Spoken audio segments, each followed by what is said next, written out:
las propagandas oficiales sobre el agua y me acordaba de la charla del otro día, Fecho. ¿Te acordaste? Sí, Bueno, claro, cómo no. ¿te acordaste cómo sufrimos nosotros? ¿Vos sabías que acá han aceptado que el agua está, digamos, envenenada? Sí, porque tengo bastante contacto con Franco Hernández. Ajá, Así que sí, me cuenta bastante sí. de todos los problemas El ingeniero, ¿cómo se llama este? Astorga, hermano de la profesora de matemáticas. de Elvira. Claro, él hizo un estudio cuando él era ¿cómo se llama la institución esta? Donde reciben los reclamos de eso, Del ente regulador. el ente regulador, él fue una época, y después lo pasaron a Agua de Salta, ¿viste?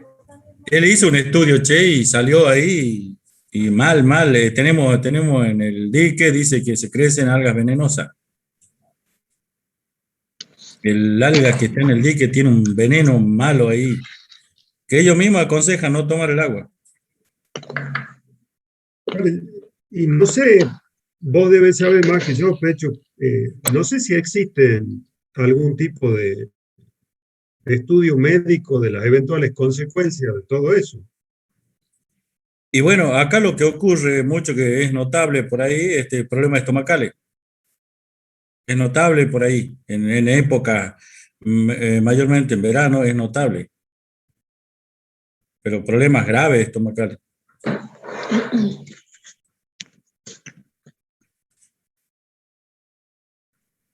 Estamos hablando de un bien tan elemental como el agua, Pecho, ¿no? No es que estamos pidiendo. Indispensable, indispensable. Y te cobran, ¿viste? Lo bueno, lo malo es que te cobran. Te dan un agua Sí. que no sirve y te cobran. Bueno, buenas noches, chicos. Buenas noches, profe. Buenas noches. Con Pecho nos conocemos hace mucho tiempo porque él que me esperaba con bebida fresca cuando yo iba a dar Clase. clase a Tartagal en pleno verano. Se extraña Tartagal, Pecho, se extraña. Bueno, Bueno, al menos estamos en contacto así. y sí, está Bueno, bien. buenas noches, chicos. ¿Tienen alguna consulta de clases anteriores que quieran hacer antes de que empecemos con el tema de hoy?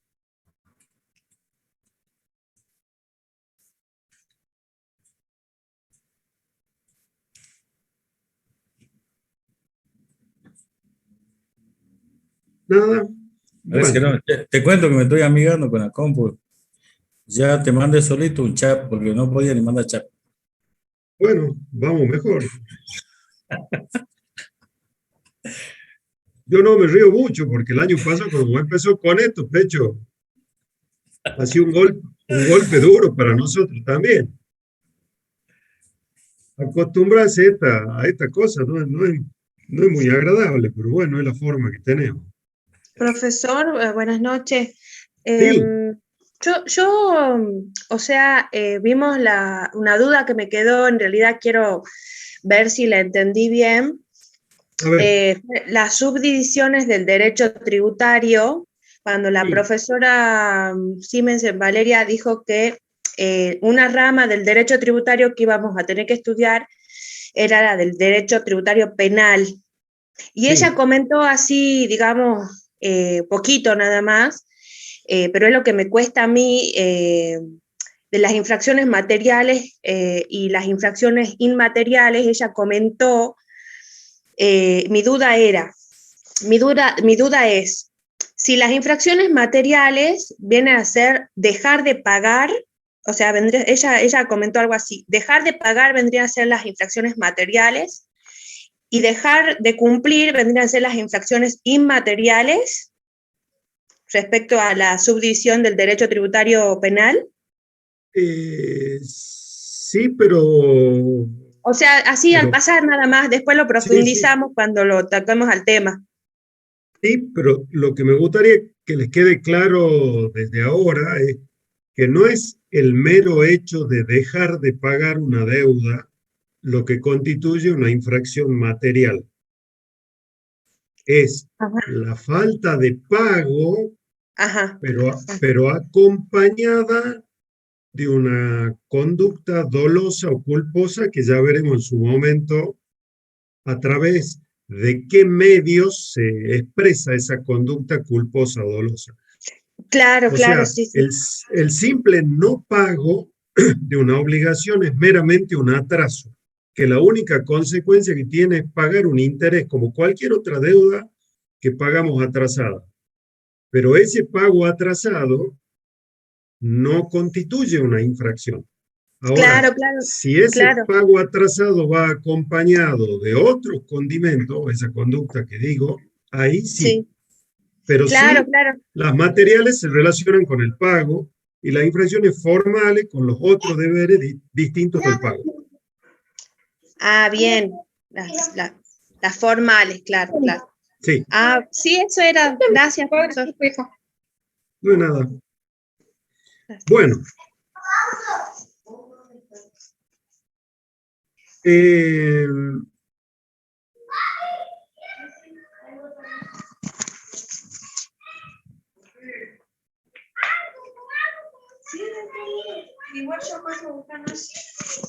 ahí están viendo la pantalla, ¿no? Sí, profe. Bien. La clase pasada que tuvieron conmigo, me refiero, hemos visto estos temas. Hoy día vamos a ver cómo se vinculan estos recursos tributarios con un tema que vamos a ver hoy, que es esto, la distribución constitucional de potestad tributaria entre los distintos niveles de gobierno. Esta clasificación de impuestos que hemos visto en esta clase, Profe, entre profe, directos e disculpa. indirectos, se Disculpa, profe. vincula directamente. Por favor.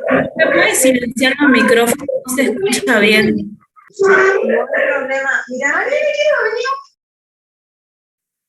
Ahí estamos mejor, ¿no? Sí, Bien. Ahora sí, ahora sí. Repito, esta clasificación que hemos visto acá de los impuestos, que habíamos visto en una de las clasificaciones, que habíamos dejado para el último de las clasificaciones, entre impuestos directos e indirectos, es muy importante esa clasificación por este tema que ya vamos a ver hoy, de la distribución constitucional de las potestades tributarias a niveles de gobierno. Hoy vamos a ver este punto 1 de la unidad 5, potestad tributaria, concepto, caracteres y alcance, potestad tributaria originaria y derivada, distribución constitucional entre los distintos niveles de gobierno, doble imposición interna, su consideración constitucional y modelos propuestos para evitarla. Todo esto que estamos viendo ahora pertenece a una de las subdivisiones del derecho tributario que les debe haber mencionado la contadora Simensen, que es el derecho constitucional tributario. Siempre hubieron históricas discusiones doctrinarias respecto a qué son las expresiones correctas para denominar las subdivisiones del derecho tributario. En el caso de la subdivisión que vamos a ver hoy, algunos decían, la subdivisión se llama derecho constitucional tributario. ¿Por qué derecho constitucional? Solo que he estudiado desde el punto de vista de las normas de la Constitución que regulan los tributos, que regulan la tributación. Y hay otro sector de la doctrina que decía, no, todo es derecho tributario. Entonces la denominación correcta es decirle derecho tributario constitucional. En realidad las denominaciones son indistintas mientras entendamos de qué es de lo que vamos a hablar, a qué es a lo que se refiere esta subdivisión. Y sí es derecho constitucional, solo que al estar referido al ámbito tributario, a la regulación de los tributos, lo que vamos a estudiar en esta unidad es qué es lo que nos dice la Constitución respecto de los tributos. Vamos a ver en esta unidad qué es el poder tributario, quién lo tiene. Si el poder tributario lo tiene solo el Estado Nacional, si lo comparten el Estado Nacional, el Estado provincial y también los municipios, si todos tienen potestades tributarias, si esas potestades tributarias son todas del mismo nivel o hay alguna que es más importante que la otra, veremos de qué forma la Constitución, las normas constitucionales, limitan esa potestad tributaria del Estado, cuáles son esos límites. Veremos cómo distribuye la misma Constitución la potestad tributaria entre nación y provincia, y veremos qué dice la Constitución respecto de los municipios, y veremos si la Constitución establece algún mecanismo de coordinación entre las potestades de todos esos niveles de gobierno. Porque, un poco a modo de adelanto, yo les planteo esta duda. Si la Constitución le diera amplia, ya vamos a ver si es así, si la Constitución le da amplia libertad o le diera amplia libertad a la nación, a las provincias y a los municipios para ejercer ese poder tributario y establecer tributos, ¿qué les parece a ustedes que terminaría pasando con los contribuyentes? Si nación, provincia y municipio pudieran establecer el tributo que quieran, ¿qué se le ocurre que terminaría pasando? ¿Habría una doble imposición de tributos? Sí, Triple. ¿y qué representa? Terminan fundidos todo, profe. Por ahí vendría el asunto.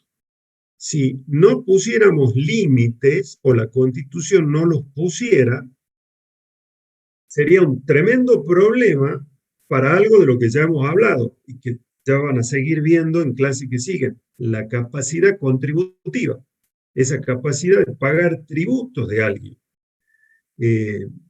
La capacidad contributiva es una sola. Cada contribuyente, cada ciudadano tiene una capacidad contributiva, pero a esa capacidad contributiva la persiguen múltiples niveles del Estado que tienen poder tributario.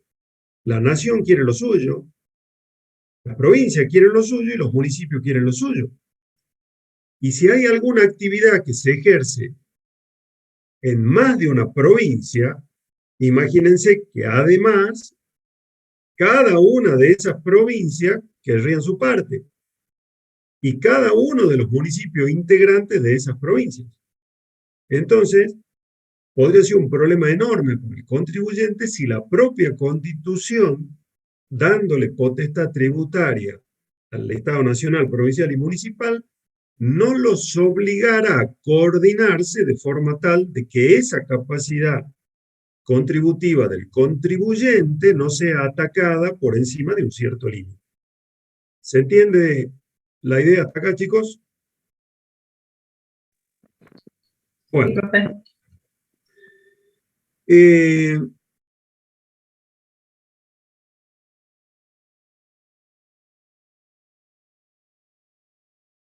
Primera pregunta, que se la voy a contestar yo. La Constitución que está escrita es la que estamos cumpliendo. Y ya vamos a ver, no solo en la clase de hoy, sino en las clases que vienen, que hay muchos mandatos constitucionales que o no se cumplen directamente, o que lo que establece como excepcional la Constitución se transforma en una regla. Entonces, es útil estudiar el derecho constitucional tributario, no solo les va a servir para aprobar la materia, sino que le va a servir también para conocer cuáles son sus derechos como ciudadanos contribuyentes, porque nosotros, aunque seamos profesionales, somos contribuyentes de los distintos tributos que están vigentes en el país. No de todos, pero sí de muchos. Entonces, siempre somos contribuyentes, no importa que seamos profesionales. Y quizá más de uno de ustedes a la vez tenga algún otro tipo de actividad económica, una actividad comercial, y son contribuyentes por esa actividad comercial. Entonces, estos conocimientos del derecho constitucional tributario nos resultan útiles, pero desde todo punto de vista. Para estudiar, para aprobar, para recibirse, después para trabajar, para asesorarlos a sus futuros clientes y también como ciudadanos contribuyentes. Y cuando me refiero a esa pregunta de si la Constitución escrita, esa que conocemos todos y que nos hacían estudiar el preámbulo en el colegio, es la que está vigente o no, yo le voy a poner de entrada dos ejemplos, uno de los cuales vamos a ampliar un poco en un rato. ¿Se acuerdan cuando hablábamos del peaje la clase pasada como una de las especies de las contribuciones especiales que a la vez eran una de las especies de los tributos? ¿Y qué garantía constitucional habíamos dicho que se discutía un poco dentro del peaje? La libre circulación. La libre circulación. Tenía que existir, aparte del peaje, debería existir otra vía donde no se pague. Claro, que habíamos dicho que esa era una opinión de mucho tiempo, que al final la Corte dijo, no hace falta la vía alternativa en la medida de que el valor del peaje no sea prohibitivo para quien necesite transitar. Si fuera prohibitivo, ahí sí habría un impedimento a la libertad de circulación. Bueno, esta libertad de circulación garantizada en la Constitución, ya lo vamos a ver en las clases siguientes, no en la de hoy, en uno de sus artículos, 9 en adelante, 9 al 13 de la Constitución Nacional, dice que está prohibido el establecimiento de aduanas interiores. Es uno de los puntos de la Constitución que tienden a que se respete esa libertad de circulación territorial. Libertad de circulación no solo de personas, sino también de bienes. La libertad de circulación es para todo. Y sin embargo, ¿han escuchado hablar en alguna otra materia o donde sea del área aduanera especial de Tierra del Fuego y de las zonas francas?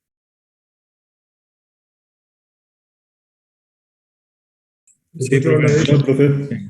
Bueno, esos son territorios aduaneros especiales. Funcionan, aunque no se los llame como tal, porque la Constitución dice que no deberían existir como aduanas interiores. Justamente lo que la Constitución dice que no debería existir, existe.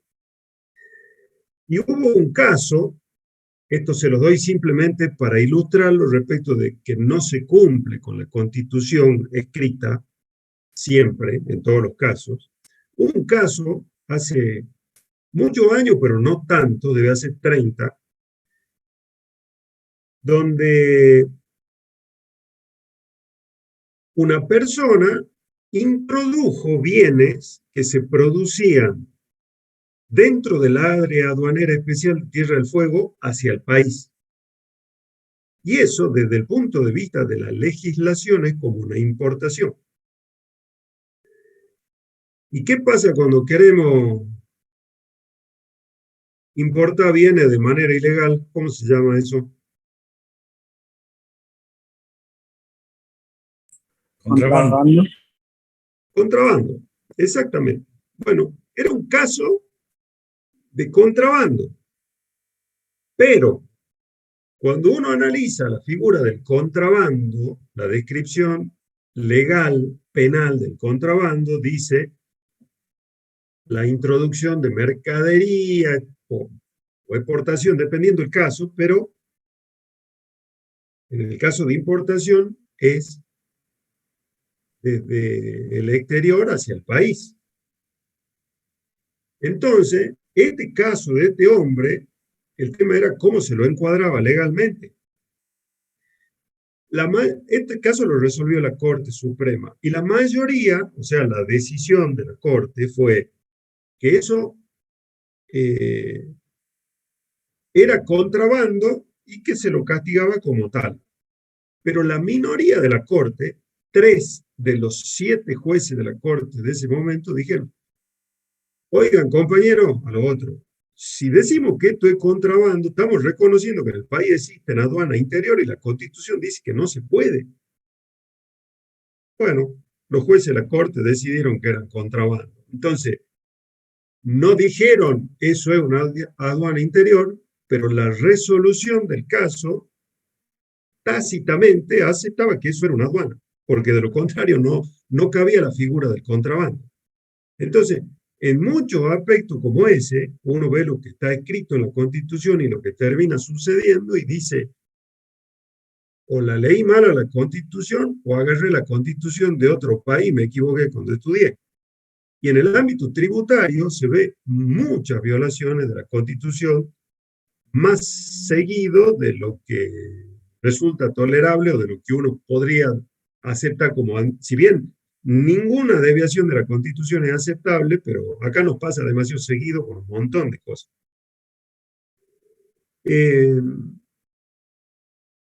Otro caso que les planteo es lo siguiente. ¿Ustedes han escuchado hablar del impuesto a las ganancias? Tienen que haber escuchado hablar porque todo el mundo se queja, o porque lo tiene que pagar o porque corre el riesgo de tener que pagarlo. De acuerdo a la clasificación de impuestos que hemos visto la clase pasada entre directos e indirectos, ¿recuerdan a cuál pertenecía el impuesto a las ganancias?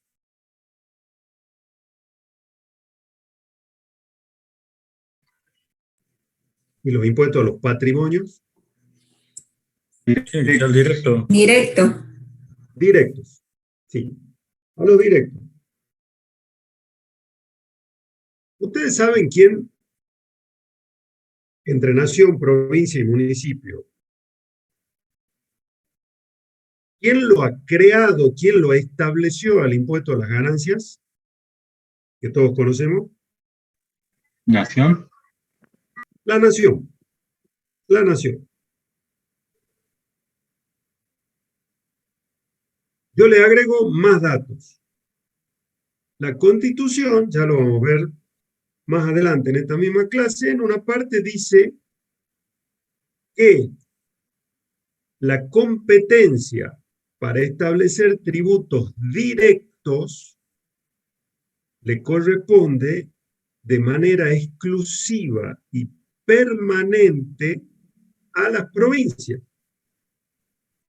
Y que la nación, solo por excepción, puede hacer uso de la facultad de establecer impuestos de tipo directo. ¿Vamos claro hasta ahí? Sí. Sí, profe. Y la nación, en esos casos de excepción, tienen que deberse a situaciones en las cuales, así lo dice la Constitución, la defensa común, la seguridad y el bienestar general así lo requieran. Pero dice, en caso de excepción. El impuesto a las ganancias, con ese nombre, creo que viene desde el año 1973. Pero el mismo impuesto, con otro nombre, impuesto a los réditos, viene vigente desde 1943. O sea, estamos al bordecito cada vez más de los 100 años. ¿Cómo compatibilizamos potestad permanente y exclusiva de las provincias sobre ese impuesto con la potestad, en caso de excepción sobre ese tipo de impuesto de la nación, con que esté vigente desde hace casi 100 años? ¿Cómo compatibilizaríamos esas tres ideas? O sea, ¿les parece una situación constitucionalmente razonable, sostenida en el tiempo?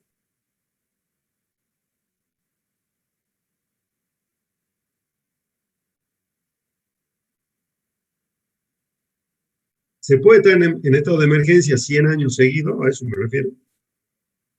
No, profe. Y no. Y es No va. difícil.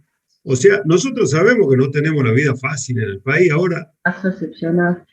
el caso excepcional que prevé Del la impuesto. Constitución lo tenemos hace casi 90 años y no paró nunca, ni un año.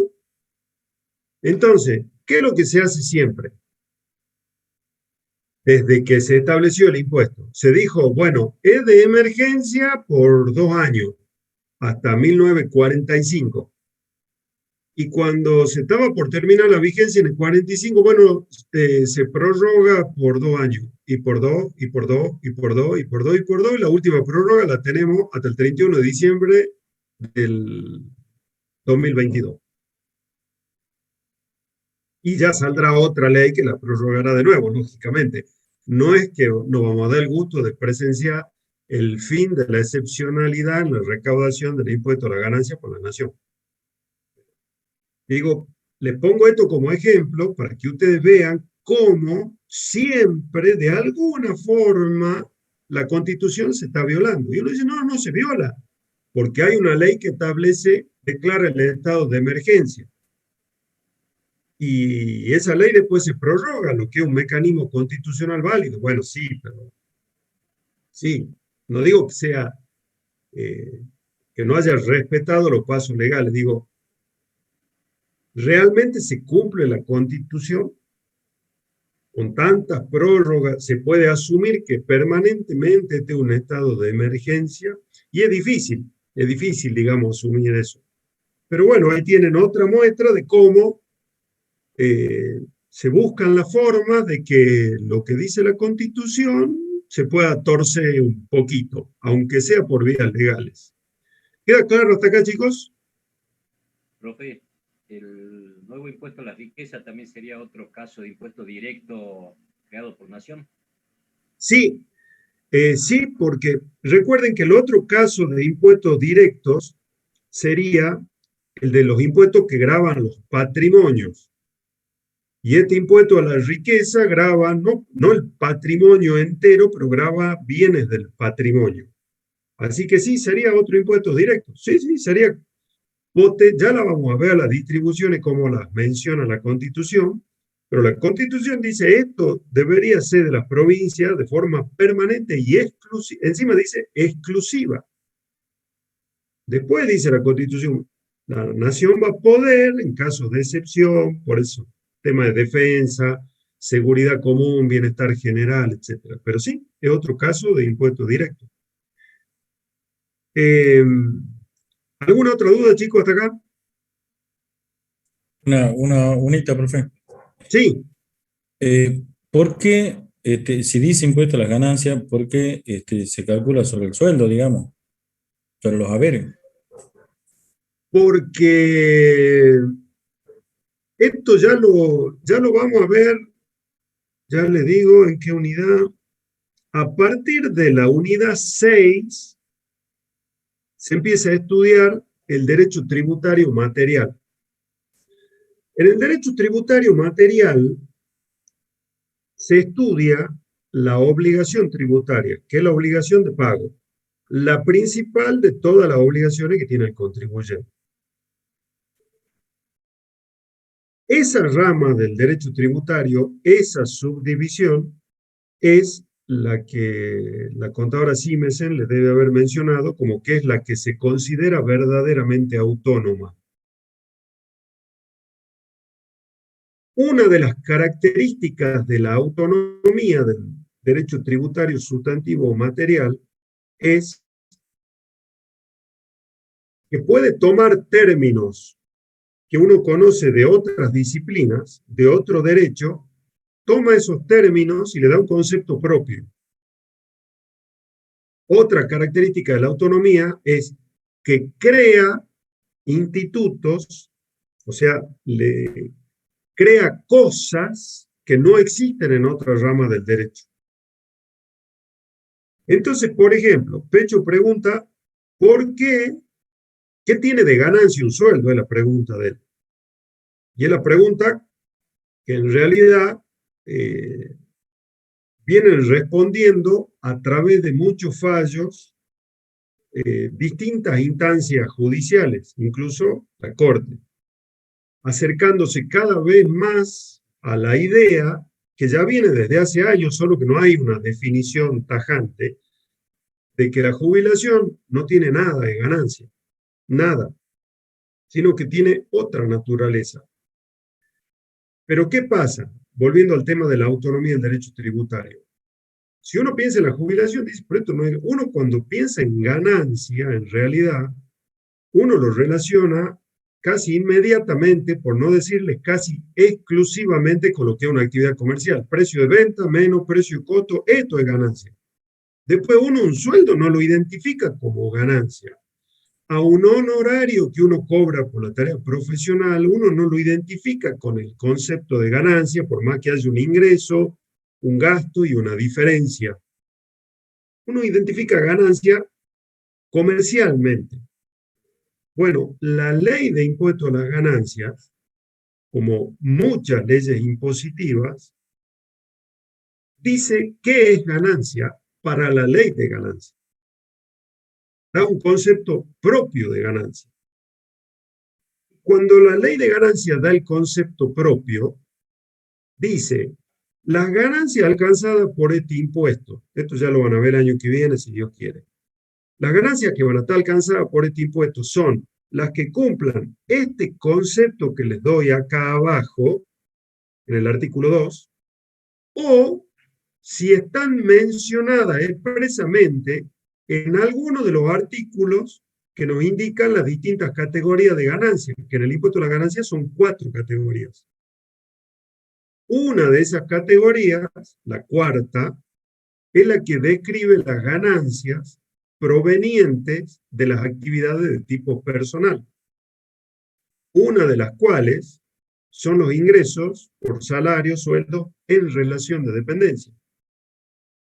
Entonces, como la propia ley de ganancia dice, ganancias alcanzadas son las que cumplan este concepto que les doy más abajo, no lo veo ahora, o si están mencionadas en los artículos. Y una de las menciones de los artículos son los sueldos. Entonces, ¿qué tiene de ganancia? Nada, solo que está mencionada como ganancia en la ley. Y la ley dice, son ganancias para esta ley las que estén mencionadas en esta ley. Esa es la explicación, de hecho.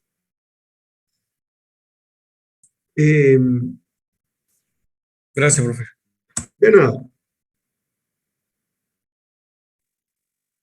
Yo les Profe, había dicho, sí, ¿en qué se basa que solamente los impuestos directos sean competencia de la provincia? ya lo vamos a ver dentro de un rato. ¿Cómo es tu nombre? Franco. Franco, ya lo vamos a ver dentro de un rato, ya vamos a ver propiamente el artículo de la Constitución que dice eso. Ya ahí le vamos a encontrar la explicación a todo esto. Bien, gracias. De nada. Habíamos dicho dentro de los contenidos que íbamos a ver en la clase, que entre las, no en la clase de hoy, en las clases referentes a derecho constitucional tributario, que se iban a analizar cuáles son los límites que pone la Constitución. Pero ¿a qué le pone límite la Constitución? A los estados. Le pone el límite a los estados precisamente para protegerlo a los contribuyentes del exceso de exigencia de tributo por parte del Estado.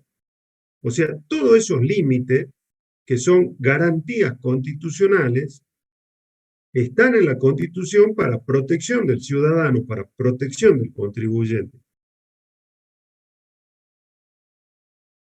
¿Y de qué lo protegen al contribuyente?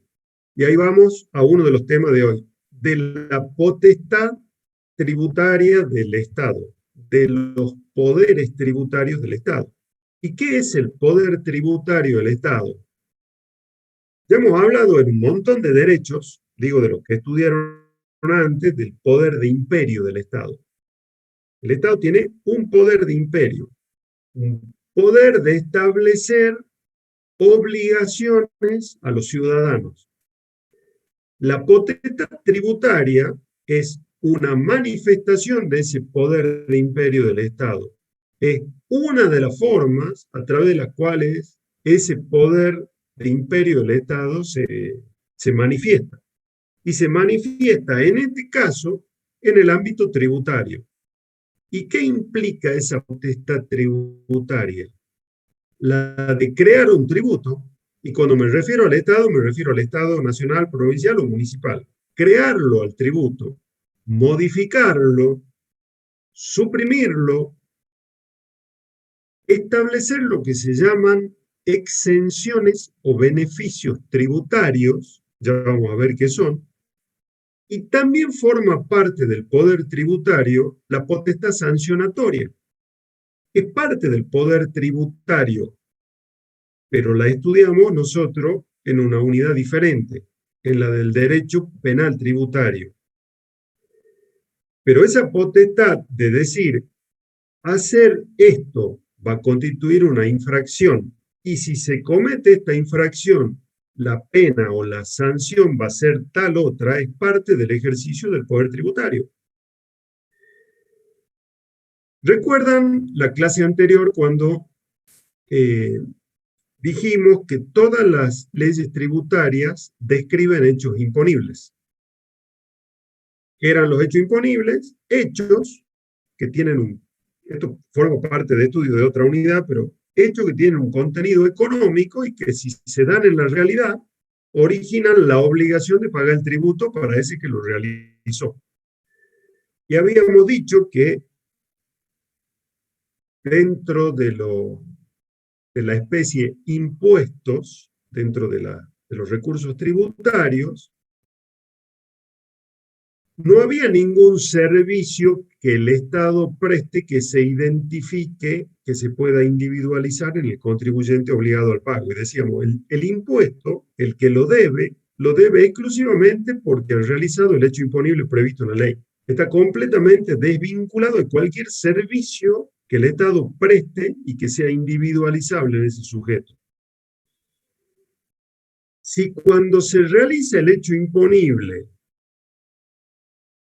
surge o nace la obligación de pagar un impuesto, la finalidad de las exenciones, que son otras normas legales, igual que el hecho imponible, a través de la cual, a pesar de que se realice un hecho imponible, no nace la obligación de pagar. Entonces, por ejemplo, si dentro de la ley de ganancias, es un ejemplo, no digo que exista esto que les voy a decir, pero lo pongamos ejemplo a ganar. Dentro de la ley de ganancias dice, van a constituir ganancias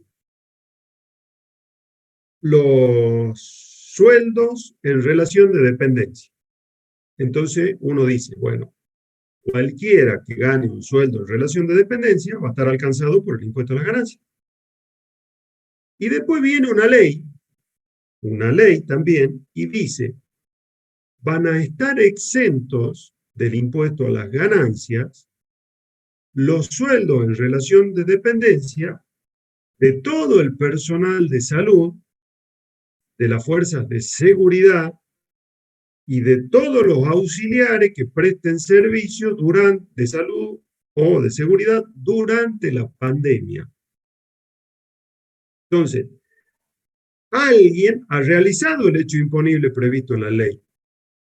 Obtuvo un sueldo, lo ganó, lo cobró.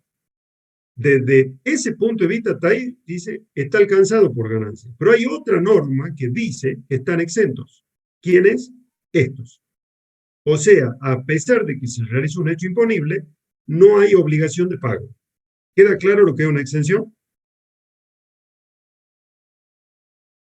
Hay exenciones, ya lo van a ver más adelante, en todos los tributos de distinto tipo. La finalidad de las exenciones es cumplir con una finalidad social, política o económica que se considera útil a toda la sociedad. A pesar de que el beneficio sea para algunos, es por una finalidad que se considera de utilidad general.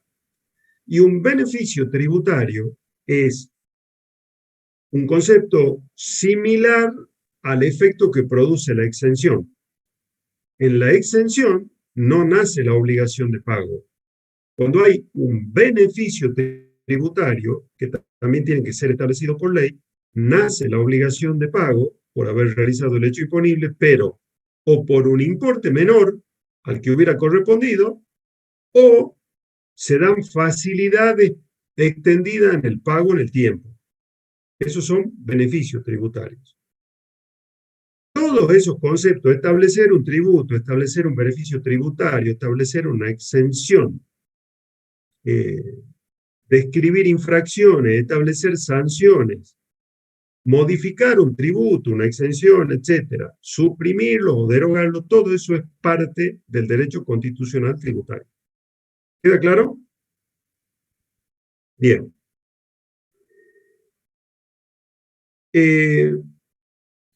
Y cuando hablamos de límites, yo le decía, ese es el límite a esa potestad tributaria de los estados, a la potestad de establecer todo eso. ¿Por qué se le pone un límite? Como le decía, los límites en salvaguarda de los derechos de los contribuyentes. ¿Y cuál es el principal de los derechos de los contribuyentes frente al poder del Estado de establecer tributos? ¿Cuál se le ocurre que es el principal derecho que se ve afectado? El derecho a la propiedad privada. El derecho a la propiedad. Ese es el principal de los derechos afectados. No el único, pero el principal. Porque estamos hablando de que alguien me va a exigir que yo entregue algo mío, el dinero. Entonces, si el dinero es mío, está protegido por el derecho de propiedad, pero ahí hay que compatibilizarlo con otro derecho, el del Estado de cobrar tributos, que es un derecho que también está en la Constitución. Entonces hay dos derechos que se contraponen. Y no quiere decir que uno esté por encima del otro. El Estado tiene el poder de imperio, establece un tributo. Pero una vez que lo estableció a través de una ley, la relación que se genera entre el Estado y los particulares es una relación de iguales, es una relación de derechos.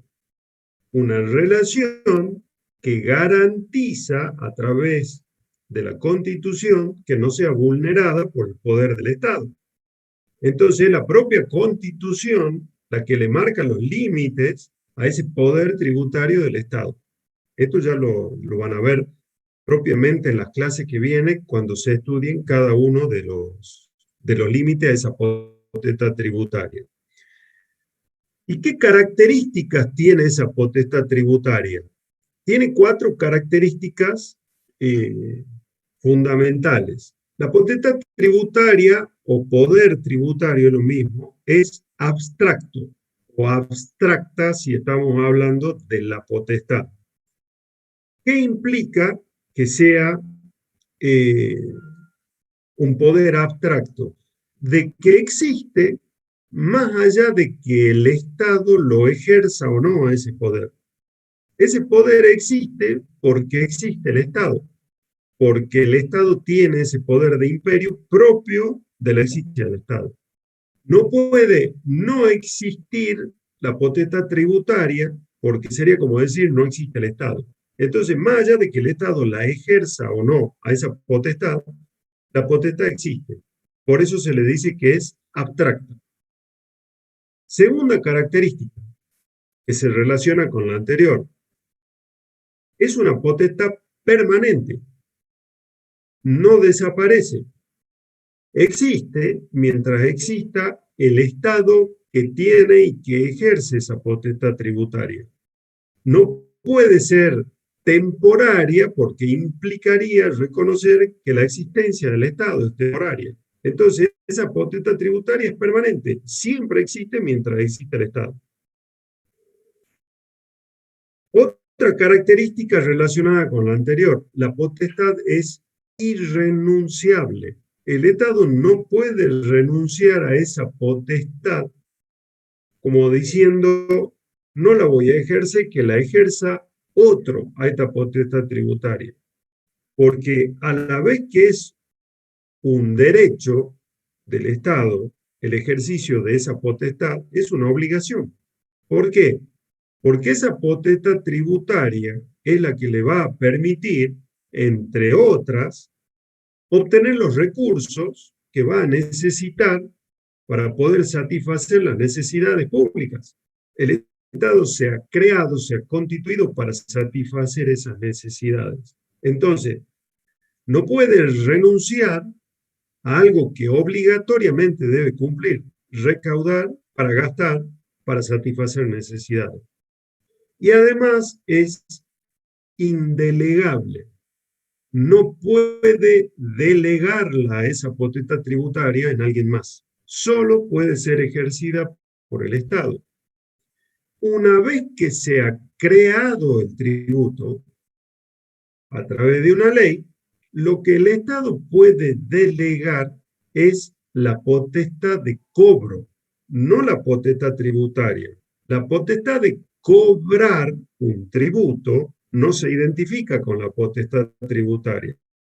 La potestad tributaria es crear un tributo, todo lo que hemos dicho antes, exenciones, beneficios tributarios, derogarlo, etc. La potestad de cobro puede tenerla el mismo Estado o puede ser que la delegue en otro, pero lo que delega es la potestad de cobrar. Y ya hemos visto ejemplos de esto. Cuando hemos analizado el peaje, yo le dije, ¿quién cobra el peaje, el Estado o una empresa? Y esa empresa que cobra el tributo tiene lo que se llama competencia tributaria, la competencia de cobro de un tributo. El Estado no le delegó a la empresa que cobra el peaje la potestad tributaria de crear un tributo. Le dio la posibilidad de cobrarlo, pero es un tributo que estableció el propio Estado a través de una ley. Y lo mismo pasa en el otro ejemplo que hemos dado de el derecho de ejercicio profesional o demás actuaciones que pagamos entre los consejos profesionales.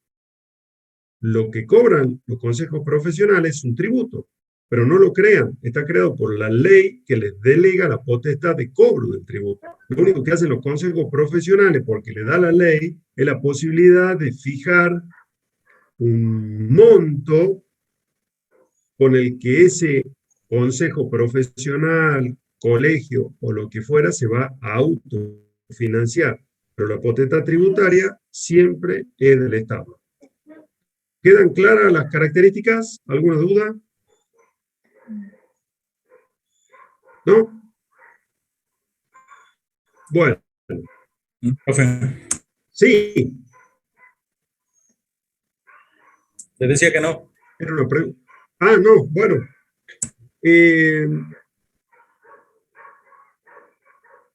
Ahora, este poder, esta potestad tributaria que estamos analizando. Otra discusión que se ha dado durante mucho tiempo es la siguiente.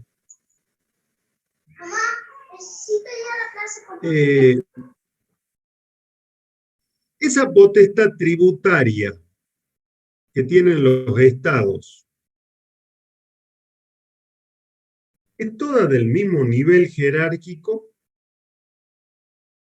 ¿Tienen todos los niveles de estado una potestad tributaria originaria o hay solo un poder que tiene una potestad originaria y ese poder se la delega en parte a los demás? El poder Pero no habíamos dicho, profe, que es indelegable. ¿Cómo se la puede delegar si es indelegable? Sí, es indelegable, pero de la delegación que estamos hablando es una delegación de tipo constitucional, efectuada a través de una delegación. No podemos estar hablando de algo ilegal. Lo que no se puede es delegar una competencia que otorga la Constitución y otorgársela a alguien que no marca la Constitución. Entonces, siempre hubieron discusiones respecto de si nación, provincia y municipio tienen todas potestades originarias, o si alguno tiene potestad delegada y el otro originaria, y por lo tanto una potestad mayor. Y en realidad nunca hubo un acuerdo total y unánime, sino que se han planteado tres posiciones distintas. Una de esas dice lo siguiente: no hay diferencia de jerarquía entre la potestad tributaria de la nación, la de las provincias y la de los municipios. Todas las potestades tributarias son del mismo nivel jerárquico. La única diferencia es el ámbito de actuación de cada uno, pero jerarquías, ninguna por encima de la otra. Todas tienen, nación, provincia, municipio, potestades tributarias originarias. Una segunda posición dice lo siguiente: y si identificamos potestad tributaria originaria con quien la tenía antes de que se sancione la Constitución, diríamos que la potestad tributaria originaria pertenece exclusivamente a las provincias. Porque a través de la Constitución, las provincias le han delegado poder a la nación, entre otros el tributario. Es más, dice esa posición, la misma Constitución dice que las provincias conservan todo el poder no delegado a la nación. Entonces, las únicas que tienen potestad tributaria originaria son las provincias. Y tanto la nación como después los municipios tienen potestades tributarias delegadas. Y una tercera posición dice lo siguiente: para definir si una potestad tributaria originaria o derivada, hay que ver cuáles están mencionadas expresamente en la Constitución y cuáles no. ¿Qué es lo que dice la Constitución respecto de las potestades de cada una? Y ya vamos a ver, en ese artículo que hace rato le dije a Franco, que ya íbamos a ver más adelante, que de dónde salía esto de los impuestos directos, etcétera, que la Constitución, cuando distribuye el poder tributario, menciona a la nación y a las provincias. Y la única referencia que hace a las municipalidades es cuando les dice a las provincias: ustedes, provincias, tienen que dictarse una constitución de ustedes que asegure el régimen municipal.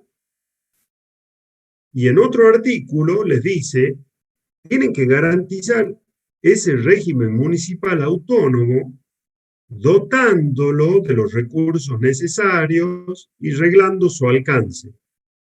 Pero es como que la Constitución no lo menciona a los municipios directamente dándoles una potestad, sino diciéndole a las provincias que tienen que garantizar el funcionamiento de los municipios.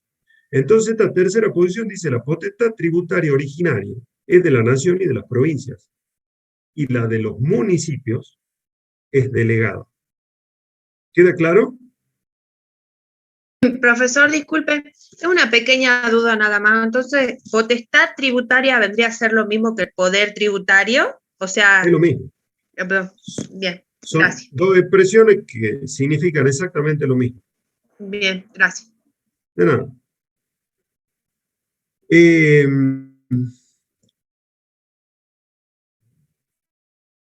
En otra parte, yo ahora le dejé simplemente planteado el tema de las potestades municipales porque hay un punto específico de la unidad constitucional que habla de las potestades tributarias de los municipios. Ya lo vamos a ver cuando llegue el momento de tratar esos puntos, no en la clase de hoy.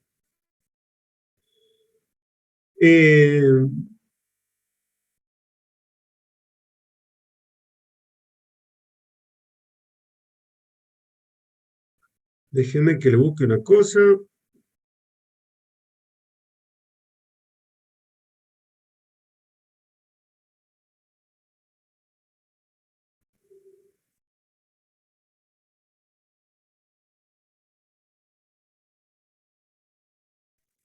Profe, Sí, disculpe. En base a los criterios que nos nombró de las potestades, ¿con cuál nos quedaríamos? no, usted tiene que saber los tres. No Ujú. nos quedamos con ninguno. Bien, gracias. De nada, Franco. Ya cuando llegue el momento de ver lo que son las potestades de los municipios, ahí sí vamos a elegir uno. Ahí sí vamos a elegir uno.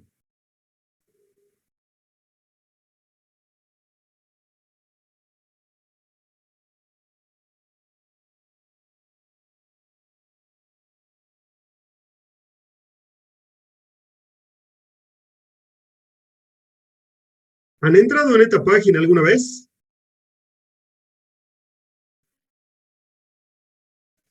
Sí, No, profe. Bueno, alguna vez sí. fíjense Sí. la dirección web, digamos. Igual, acá se la voy a dejar en el chat.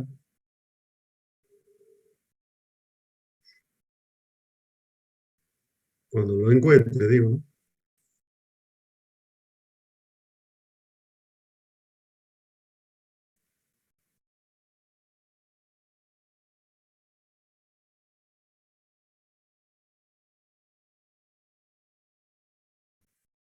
Ahí la tienen. Volvemos a la página. En esa página, ustedes pueden encontrar en legislación nacional. Ustedes pueden encontrar cualquier tipo de norma desplegando acá, ley, decreto, resolución, etcétera, ubicándola por número. Si es ley, por ejemplo, no sé, la Ley General de Sociedades, no hace falta poner el año. Directamente buscan y ahí les sale la ley. O sea, no les hace falta, me refiero, tratándose de legislación nacional, muchas veces comprar un texto. Tampoco imprimirlo entero, porque muchas veces no todo es lo que sirve. Y dentro de las búsquedas, por ejemplo, acá también pueden buscar resoluciones. En el caso de buscar resoluciones, ayuda ahí sí para minimizar la búsqueda, ponerle un número, no sé, 1 del año 2021, y uno busca, y fíjense, empiezan a salir un montón. ¿Por qué? Porque hay muchos organismos. Entonces, cuando uno puede refinar consulta, entre las cosas que uno puede buscar es de cuál dependencia. Y ahí están todas las dependencias nacionales. Por ejemplo, la Administración Federal de Ingresos Públicos. Entonces, de acá pueden sacar muchas normas. Y entre otras cosas, esta es la parte inicial de la página, la primera que vimos. Fíjense que acá están la Constitución Nacional y también están los códigos nacionales. Código Civil y Comercial, acá tienen todos los códigos. O sea, muchas de las cosas que veamos acá las pueden sacar de esta página. Yendo a lo que nos interesa, y fíjense en los códigos, perdón, que está el civil y comercial de ahora y también está el Código Civil, que ya no es el vigente, desde el 2015, pero están. Y está la Constitución Nacional. Y dentro de la Constitución Nacional, ahora vamos a ver la duda de Franco y un poco lo que estábamos hablando al comienzo.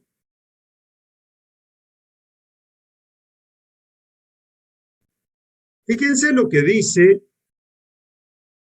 el artículo 75. Ustedes están viendo la pantalla, ¿no? Porque ahora ya no lo veo a ninguno de ustedes. Sí, profe. Sí. Sí, profe. Fíjense lo que dice. Corresponde al Congreso. La Constitución Nacional se refiere al Congreso de la Nación. Y el punto 1 dice, legislar en materia aduanera, establecer los derechos de importación y exportación, los cuales, así como las evaluaciones sobre las que recaigan, serán uniformes en toda la nación. Estos derechos de importación y exportación, aunque se les llame derecho, son tributos. Lo dijo la Corte Suprema de Justicia de la Nación en un montón de fallos. Esos son tributos. Y son tributos de tipo indirecto, porque graban consumos, graban gastos. Cuando yo importo o exporto un bien, en realidad hay un gasto de por medio. Si yo importo, el gasto lo hago yo. Si yo estoy exportando, el gasto lo hace alguien de afuera. Pero el gasto, el consumo, es una manifestación de capacidad contributiva de los impuestos indirectos. Entonces, estos derechos de importación y exportación son impuestos indirectos, pero que se les llama externos, porque son por operaciones internacionales, para diferenciarlo de lo que son internos. En definitiva, el derecho de establecer y percibir estos tributos a la importación y exportación, según la Constitución, ¿de quién es?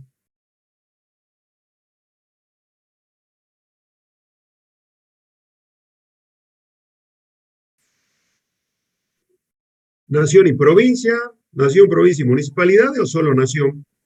Nación. Solo nación. Nación. Solo nación.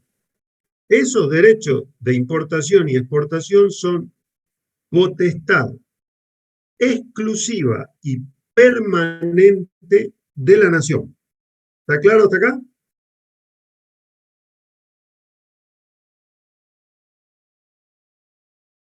Sí, profe. Bien. Vamos al punto 2. Fíjense, ya de por sí, el tamaño del punto 2, bastante más largo que el 1.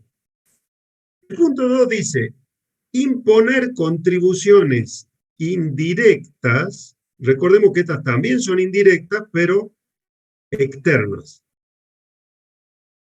Establecer contribuciones indirectas, no confundan esto con contribuciones especiales, esto está dicho con el sentido de tributos, no de contribuciones especiales dentro de la clasificación que vimos la clase pasada. La Constitución utiliza esta expresión para referirse a los tributos en general. Imponer contribuciones indirectas como facultad concurrente con las provincias. Entonces, los tributos de tipo indirectos, ahora internos, para diferenciarlos de estos otros, ¿a quién corresponde? A la provincia, entonces. ¿Solamente? A la nación. Nación. Nación y provincia. A los A la dos.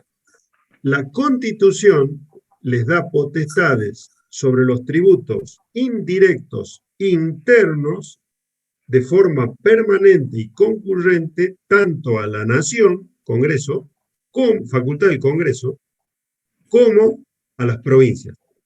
¿Sí? Entonces, esto exclusivamente de la nación, tributos indirectos internos, concurrente y permanente entre nación y provincias.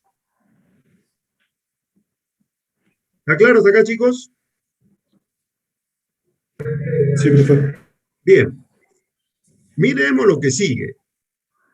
Seguimos. Facultad del Congreso de la Nación.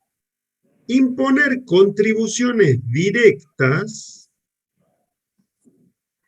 por tiempo determinado, proporcionalmente iguales en todo el territorio de la nación, siempre que la defensa, seguridad común y bienestar general del Estado lo exija. Por tiempo determinado y dadas estas situaciones de excepcionalidad y emergencia. Entonces, esa potestad sobre los impuestos de tipo directo, como ganancias o sobre los patrimonios. ¿De qué forma la Constitución, algo que ya hemos dicho, se lo otorga al Estado Nacional?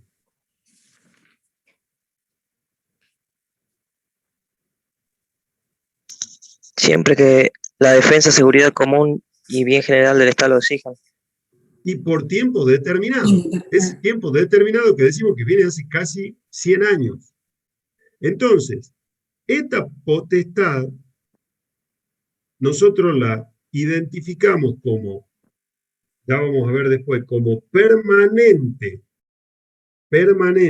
y exclusiva de las provincias y solo con carácter de excepción para la nación.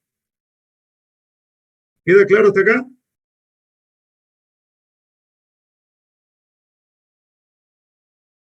¿Estamos? Sí, profe. Sí, Bien. sí.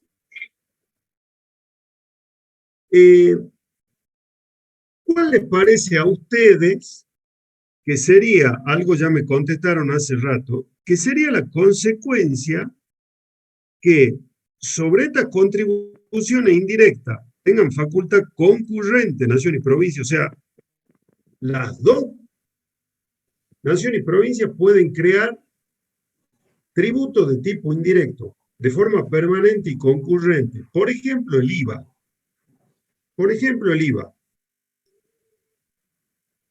O que la nación haga un uso permanente de esta facultad que es excepcional, que en realidad le corresponde de manera permanente y exclusiva a las provincias.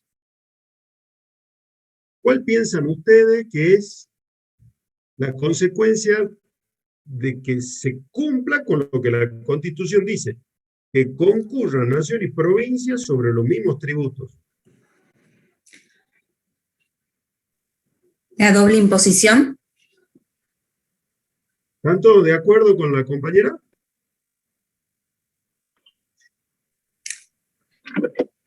Yo sí. Yo también, no sé los demás.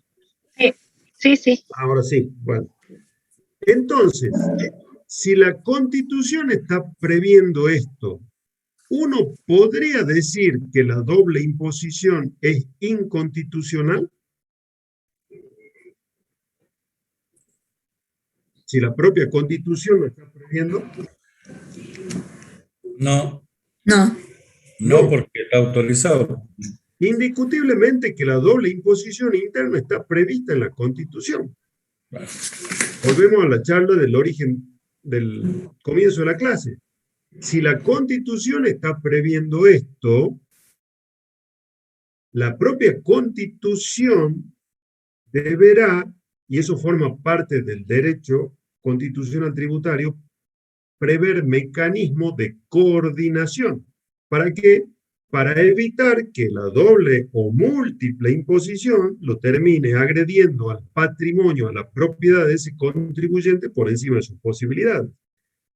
Porque ya lo van a ver cuando se analice uno de los límites constitucionales, que es la no confiscatoriedad. ¿Qué dice ese principio? Dice, está bien, los tributos se deben crear por ley. Perfecto. Pero no alcanza para que el tributo sea constitucional, que sea creado por ley. Es el requisito formal. Se debe crear y establecer a través de una ley. Ahora, si esa ley establece un tributo de tal magnitud que la haga desaparecer a la propiedad del contribuyente, ese tributo es confiscatorio y es, por lo tanto, inconstitucional.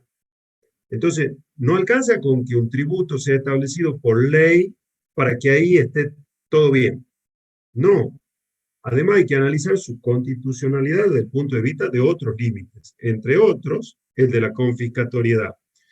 Entonces,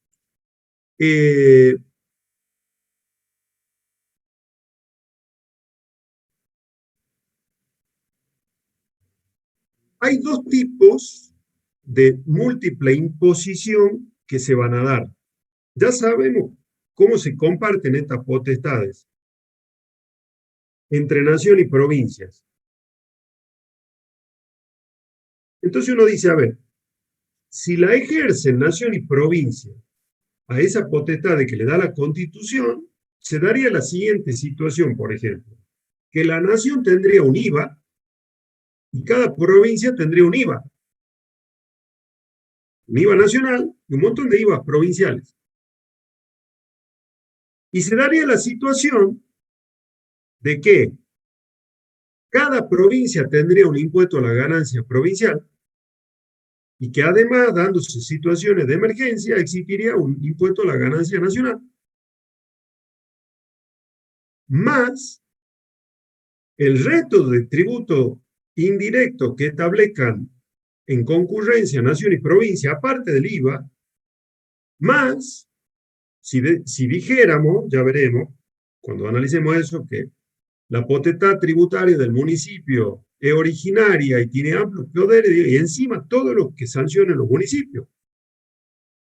Entonces el contribuyente, como ese viejo dicho, diría, no me peguen, soy Giordano, porque lo están cacheteando desde todas partes con los tributos. Y la capacidad del contribuyente es la misma, es una. Cuando gana un peso, a ese peso se lo empiezan a tironear de todas partes. Va a decir, ¿yo con qué me quedo? Ahí vienen los límites de la Constitución. Entonces, para evitar eso, hay un primer gran mecanismo de coordinación financiera de las potestades tributarias de nación, provincia y municipio, que es la Ley de Coparticipación Federal de Impuestos. Hay muchos mecanismos que se prevén en las constituciones para evitar esto. Uno de los mecanismos, no es el nuestro, es decir, separo las fuentes. Le doy a la nación, por ejemplo, los impuestos directos, a las provincias solo los indirectos, así no vamos a tener problemas. ¿Pero qué implica eso? Sacarle derechos, quitarle potestad tributaria a los estados, a la que válidamente deberían poder recurrir porque cada estado tiene sus necesidades. Entonces, hacer una cosa así no tiene una utilidad garantizable en el futuro. Porque si con los tributos de tipo indirecto, por ejemplo, a las provincias no le alcanzara para satisfacer las necesidades que tiene que satisfacer, y si no pudiera establecer directos, porque la nación se lo dio exclusivamente a la Constitución se lo dio exclusivamente a la nación, lo que haría la provincia inmediatamente es empezar a incrementar los montos de esos tributos indirectos hasta un nivel insoportable. Y lo mismo pasaría con la nación si el directo no le alcanza. Lo empezaría a aumentar hasta niveles insostenibles.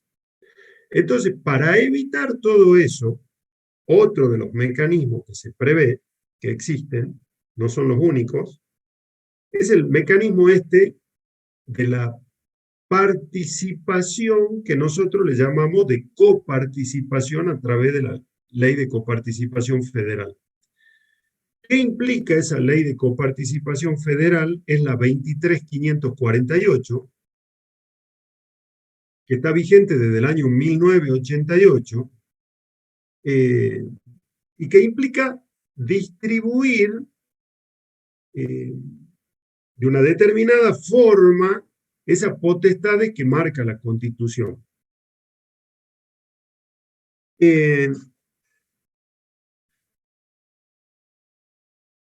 Hay una cuestión que por ahí si la leen se les puede presentar una confusión, pues yo se las quiero aclarar ahora. Hace rato dijimos que una cosa era el poder tributario de crear tributo a través de leyes y otra la competencia tributaria, el poder o la potestad de cobro, que la puede tener alguien que incluso no sea el Estado.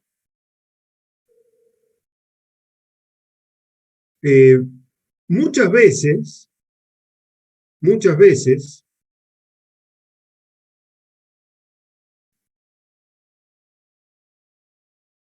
en los libros, cuando se habla de este artículo 75, se habla de la distribución de competencia tributaria entre nación y provincia. Y uno dice, ¿pero qué competencia no era el poder de cobro? Sí. ¿Y por qué le llaman distribución de competencia a esto si lo que está distribuyendo la Constitución es la propia potestad tributaria sobre qué tributos se lo puede ejercer.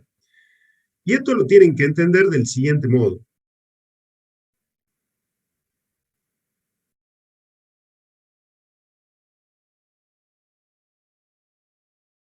Supongamos un caso judicial. Si ustedes tuvieran un problema, por ejemplo, de herencia, que hay que resolverlo judicialmente,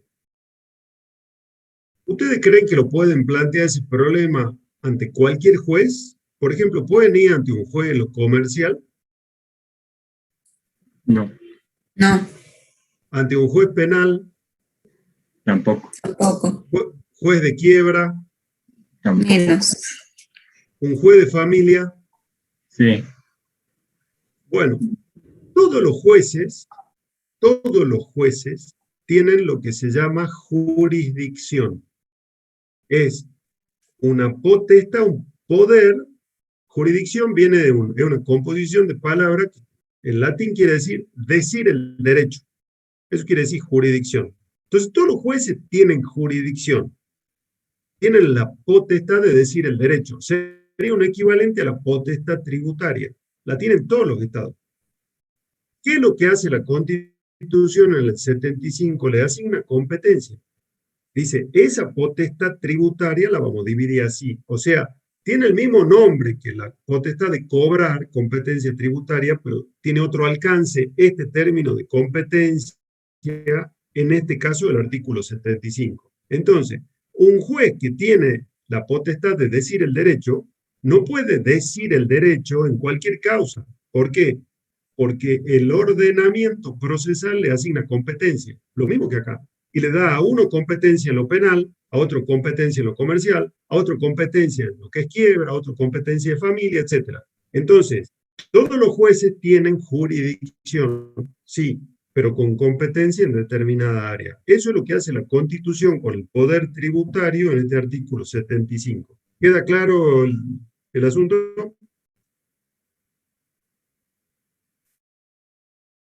¿Estamos? Bueno.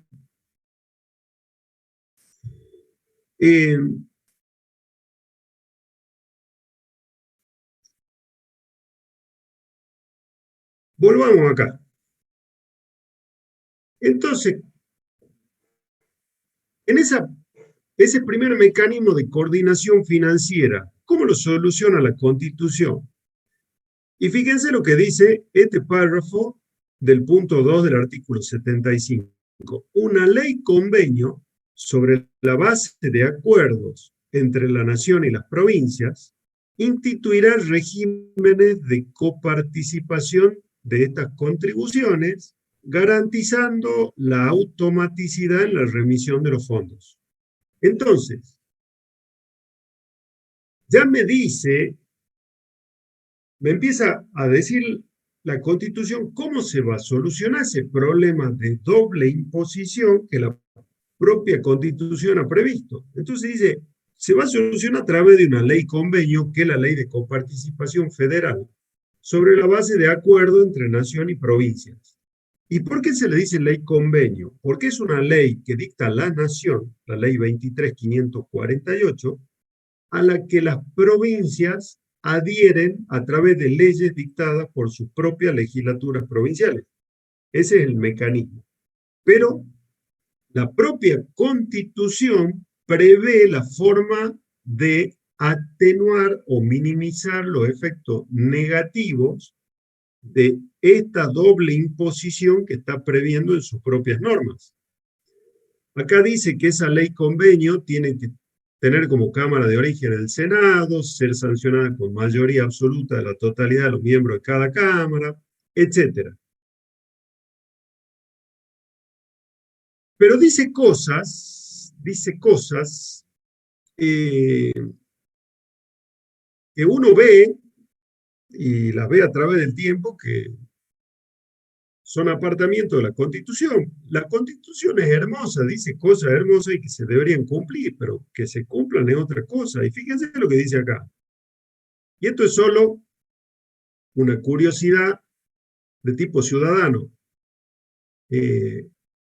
Esto no es que se los vamos a preguntar con carácter definitorio en un examen. Dice, no habrá transferencia de competencia, de servicios o funciones sin la respectiva reasignación de recursos aprobada por ley del Congreso cuando correspondiere y la provincia interesada o la ciudad de Buenos Aires en su caso. Entonces uno dice, la Constitución está obligando a que si el Estado Nacional se hace cargo de un servicio y se lo transfiere a la provincia, debe dotarla a la provincia de los recursos suficientes. ¿Para qué? Para sostener ese servicio que le está transfiriendo. Entonces, digamos, la Constitución está diciendo lo que se debería hacer y esto se hace y ya hemos visto durante mucho tiempo que esto no se hace. Y lo mismo pasa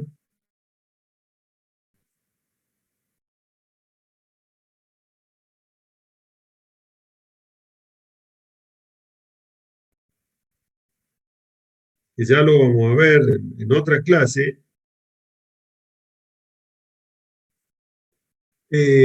Acá está este artículo donde dice que las provincias conservan todo el poder no delegado por esta Constitución al gobierno federal.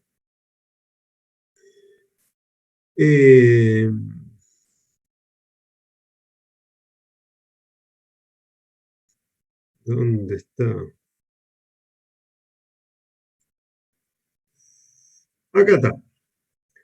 Fíjense lo que dice este artículo. Cada provincia dicta su propia constitución, asegurando la autonomía municipal y reglando su alcance y contenido en el orden institucional, político, administrativo, económico y financiero. ¿Qué es lo que le está diciendo en ese artículo la Constitución a las provincias? Y que lo ha ratificado la Corte. Ustedes, provincias, tienen que dotarla a la municipalidad de suficientes recursos para que se puedan desenvolver. Y esto tiene relación con esto. No le pueden transferir a las municipalidades tantos servicios, sobre todo a las municipalidades que están en contacto directo con los ciudadanos, con el vecino, sin que le den la posibilidad de que cuenten con los recursos suficientes. Entonces es una responsabilidad de la provincia que el municipio tenga una potestad tal que le permita cumplir con sus propias finalidades. Entonces, como vemos, la Constitución misma está marcando la pauta de cómo solucionar el problema de la doble imposición que ha creado, pero también le da pauta en cómo tienen que comportarse entre nación y provincias para, digamos, para que ese mecanismo que ha previsto esa ley de coparticipación funcione correctamente. Entonces, por ejemplo, ¿qué es lo que dice? La distribución entre la nación, las provincias y la ciudad de Buenos Aires, y entre estas, se efectuará en relación directa a las competencias, servicios y funciones de cada una de ellas, contemplando criterios objetivos de reparto, será equitativa, solidaria y dará prioridad al logro de un grado equivalente de desarrollo, calidad de vida e igualdad de oportunidades en todo el territorio nacional. Entonces, uno lee lo que dice la Constitución y dan ganas de pararse y aplaudir. No me digan que no le acaba de dar ganas de pararse y aplaudir lo que dice la Constitución. Es que es para aplaudirlo. Ahora el tema es que no se cumple. El tema es que no se cumple. Dice, contemplando criterio objetivo de reparto. ¿Y cuál es el criterio objetivo de reparto? Si en el interior todos sabemos que la inmensa cantidad de los recursos van a Capital Federal y Provincia de Buenos Aires. Y que al interior viene en la medida de lo que se vaya necesitando y mientras más simpatía haya de los gobiernos provinciales con el nacional, mejor. Y la simpatía no es un criterio objetivo de reparto, como dice la Constitución. Pero lo mismo nos pasa desde nuestras provincias, desde nuestras capitales hacia el interior. ¿Y cuál es el criterio objetivo del reparto de la coparticipación que viene a Salta? Cuando Salta la tiene que repartir entre los municipios del interior. ¿Va en función de las necesidades o me quedo yo con la mayoría para que... y después veo a quién se lo doy? A ver qué intendente me cae más simpático. Es decir, una realidad financiera que está en todo el país. La sufrimos desde el interior con relación a Buenos Aires íntegro me refiero, entero, provincia y capital, y la sufre el interior de cada provincia con relación a la capital de cada provincia. Entonces, ¿cuál sería el ideal de todo esto? Y respecto a la Constitución, que ha previsto que todos tengan su poder tributario de forma tal que todos tengan la forma de contar con los recursos para los servicios que tienen que atender. Esta ley de coparticipación tiene dos partes. Hay una primera división, no vamos a entrar al análisis de los porcentajes, porque no es la idea, que se reparte y se dice, bueno, esto va para nación y esto va para las provincias. Y después hay una segunda parte, provincia y cava, ¿no? Después hay una segunda parte de distribución entre cada una de esas jurisdicciones provinciales, le llamemos incluyéndola a la cava. O sea, es como que hay dos partes en la que se lleva a cabo esta distribución. Fíjense lo que dice acá. Esto sabemos que es exclusivamente de la nación. Si es exclusivo de la nación, acá no hay posibilidad de doble imposición ni hay competencia compartida. En definitiva, ¿quién hace clean caja con esto?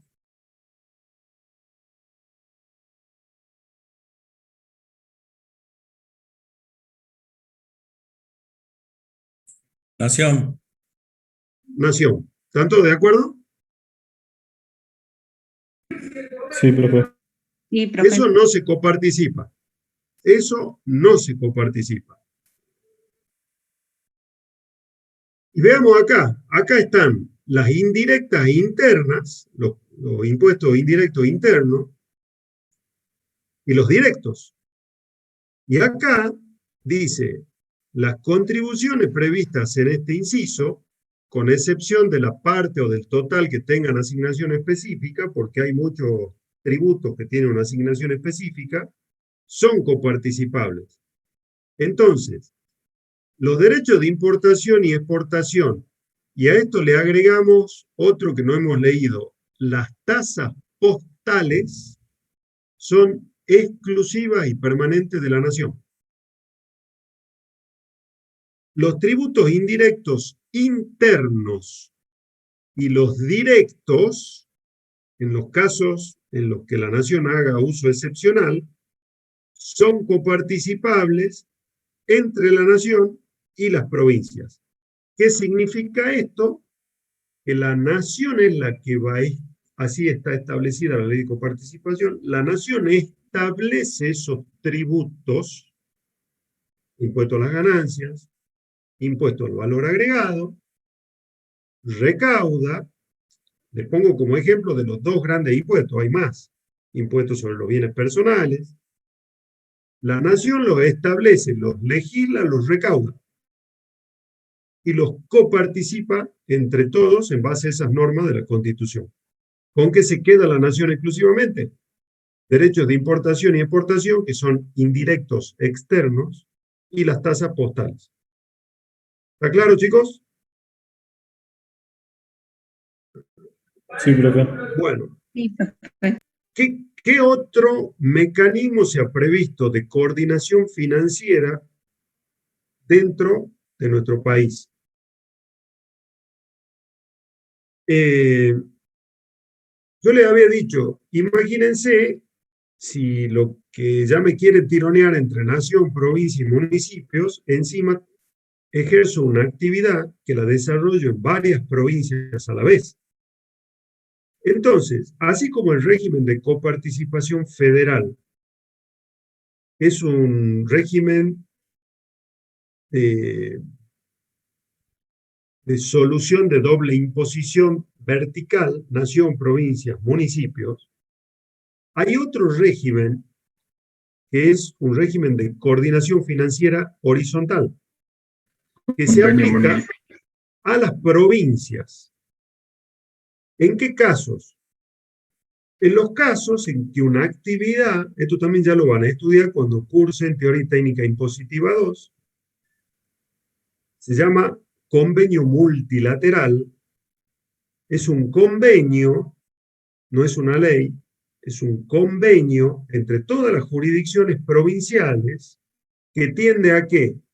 A que cuando una misma actividad se ejerce en forma simultánea en varias provincias, pero que corresponde a un mismo proceso económico del cual deriva un ingreso, las provincias vean la forma de distribuirse ese único ingreso que obtiene el contribuyente que desarrolla esa actividad, y esa distribución se efectúa en base a criterios objetivos, ahí sí, que establece el propio convenio. El convenio dice, por ejemplo, veamos cuánto se gastó en cada jurisdicción, veamos cuánto ingreso proviene de cada jurisdicción y apliquemos un coeficiente que considere todos esos conceptos. Entonces, de la consideración de todos esos elementos, por ejemplo, a Salta le corresponde el 50%, a Jujuy el 30%, a Tucumán el 20%, a Catamarca el 10%, a La Rioja el 10%. Que son todos los lugares donde ejerce esa actividad el contribuyente. Entonces, ese único ingreso se distribuye de esa forma.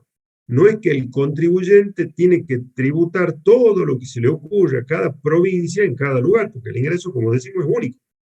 Y encima ya me lo grabaron los impuestos nacionales. Entonces, ese mecanismo de coordinación horizontal llamado convenio multilateral se aplica entre las provincias para evitar la doble imposición en un tributo que tienen derecho de cobro todas las provincias, que se llama impuesto sobre los ingresos brutos, y que en Salta únicamente recibe la denominación de impuesto a las actividades económicas. Pero es el impuesto a los ingresos brutos que se conoce como tal en todo el país. ¿Alguna duda hasta acá, chicos? Bueno. Vamos a ver un material que ustedes tienen en la plataforma.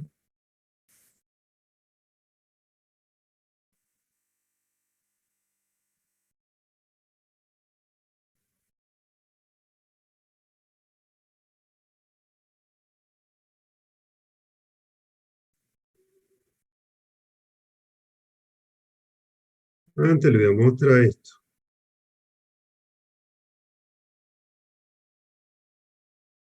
¿Están viendo la pantalla? Sí, profe.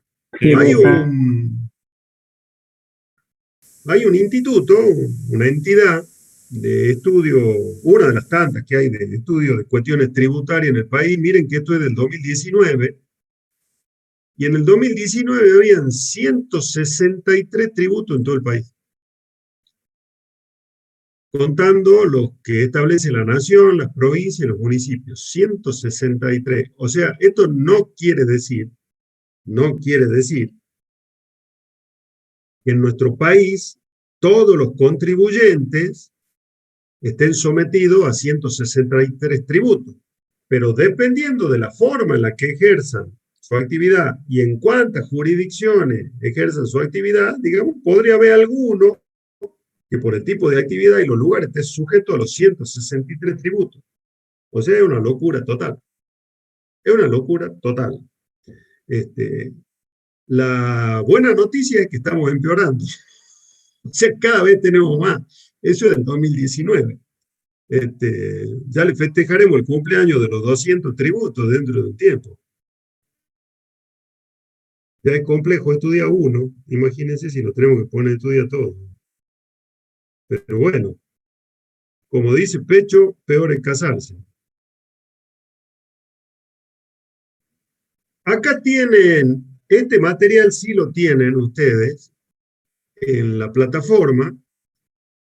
Y esto es más o menos una descripción de lo que es el sistema tributario argentino. ¿Qué es un sistema tributario? Un concepto es un conjunto de tributos que rigen en un país en un momento determinado, esos 163 que hemos visto en el estudio del 2019, pero que se supone que tienen una coordinación entre sí. Por eso, fíjense lo que dice acá, existen serias dudas de que lo que tenemos en la Argentina, de que lo que tenemos en la Argentina sea realmente un sistema tributario, porque tampoco es que sea una situación únicamente argentina, nada más que, bueno, nosotros estudiamos lo nuestro, porque no hay una coordinación entre todos los tributos que están vigentes. Se lo estableció, están vigentes, se lo estableció por ley, pero no hay una coordinación tal que evite la cantidad de inconvenientes que se le genera a todos los contribuyentes. ¿Y esto por qué? Porque en realidad no hay una coordinación estudiada, sino que las modificaciones o el establecimiento de tributos siempre tienen en vista una coyuntura que hay que cubrir. Entonces no está nada tan estudiado y tan previsto como para que todo sea armónico y no cause la menor cantidad de problemas posible. Se van haciendo parches en la medida de las necesidades y los parches son como todos los parches. Trae problemas o no dura mucho. Entonces, por ejemplo, dentro de este esquema del sistema argentino, fíjese que acá están los tributos nacionales, luego hay un sector de tributos provinciales, más importante, lógicamente, y municipales. Y dentro, recuerden, nosotros habíamos dicho, ¿qué es lo que pretende cada tributo? Pretende alcanzar una manifestación de capacidad contributiva. Los que pretenden alcanzar manifestaciones de capacidad contributiva representadas por rentas o ganancias o patrimonio son los tributos directos.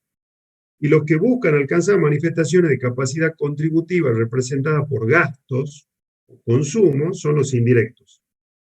Y acá, por ejemplo, dentro de los tributos nacionales a la renta está el impuesto a las ganancias, ya lo van a ver a todo esto el año que viene, el impuesto a la transferencia de inmuebles, que es el que tenemos que pagar, digamos, las personas humanas por la venta de un inmueble que no está afectado a una actividad económica, impuesto a los premios de sorteo.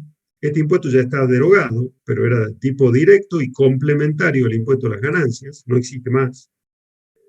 A los consumos en el orden nacional está el IVA, el más conocido de todos. Aunque no lo conozcan mucho, es, por ejemplo, acá hay un montón de impuestos dentro de este interno. Esta es la denominación genérica.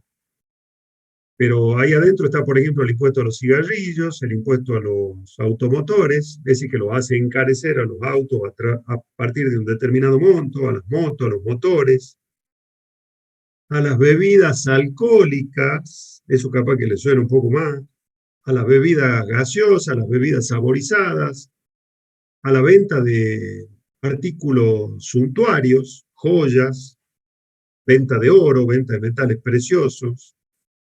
Todo eso está alcanzado por estos impuestos internos. Acá están los aduaneros, que decíamos que son tributos indirectos externos. Acá están los que graban patrimonios, impuestos a los bienes personales, al capital de cooperativas, y aquí estaría el impuesto a las riquezas, si es que lo pudiéramos calificar como un impuesto, que el Estado, a través de interpretaciones de Secretaría de Hacienda, últimamente dijo que no, pero tiene todas las características. Este impuesto es medio inclasificable, el impuesto a los débitos y créditos bancarios, que se cobra por cualquier movimiento dentro de las cuentas bancarias. El monotributo, los recursos de la seguridad social, que son tributos y que lo habíamos clasificado dentro de las contribuciones especiales. Dentro del orden provincial, acá está el impuesto a los ingresos brutos, que es indirecto a los consumos, que se llama en todo el país ingresos brutos, como les decía, y en Salta actividades económicas. Este impuesto ya no existe más, de cooperadoras asistenciales, desapareció creo que el año pasado. A los patrimonios, como el impuesto inmobiliario, el rural, porque el inmobiliario urbano depende de las municipalidades. Dentro de las tasas, fíjense que yo les decía, las tasas las identificamos totalmente con las municipalidades porque son su principal fuente de recursos tributarios. Pero también tienen las municipalidades la posibilidad de establecer tributos, el inmobiliario urbano. Acá están las contribuciones de mejora, que hemos visto en la clase pasada. ¿Y de dónde deriva la potestad municipal de recaudar este tipo de tributos? De las constituciones provinciales? Ya lo vamos a ver en clases siguientes. Con esto terminamos la clase de hoy. ¿Alguien tiene alguna duda? ¿Algo que quiera preguntar? Profe, disculpe, el archivo que usted recién abrió, no lo encontré en la plataforma. ¿Será que después lo puede subir? Ahí tiene que estar, tiene que decir sistema tributario, tiene que decir sistema tributario argentino, tiene que estar. A ver, Profesor, déjame que me fije. Sí. yo me fijé y está en la plataforma de los administradores. O sea, a mí me pasó lo mismo, no encontré las filiminas No. en los contadores. ¿No está en la de los contadores? Lo acabamos de perjudicar a los queridos colegas. A ver, esperame un segundo.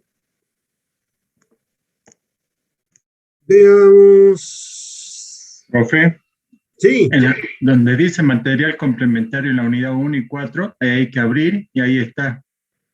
ahí está. Sí, Bueno, a ver. ¿quién es el que habló? Guillermo. Guillermo. Agradezcan al compañero Guillermo. Dice material complementario en la unidad de 1 a 4. ¿Vos estabas preguntando por ese material, Franco? Sí, profe, gracias. Recién acabo de encontrarlo. No, Yo no, buscaba la unidad 5. a mí no me Por eso, agradezcan. por eso, Debe por eso, por lo gracias, menos amigo. alguna bebida espirituosa, Guillermo. Gracias. Bueno, ¿alguna duda, chicos? Si no, igual recuerden que tienen el foro para cuando vuelvan a ver la clase. Como ya les dijéramos, creo que les decimos todo, si pueden plantear las preguntas a través del foro, mejor, así les quedan las respuestas para todos. Si no tienen más preguntas, nos despedimos y buen fin de semana para todos. Pónganse a estudiar tributario, que no hay nada más divertido para un fin de semana. Buenas noches, profe. Gracias, chicos. Gracias, profe. Buenas noches. Nos vemos. Profe, ¿qué bibliografía podemos leer para este tema? Y Catalina García Vizcaíno es completa. Están todos los temas. Perfecto, gracias. Igual Villegas, en cualquier edición de Villegas, porque estos temas, digamos, como se basan en la Constitución, no es algo que se esté reformando todos los años como otros temas. Si lo quieren ver de Villegas, también es muy bueno el tratamiento.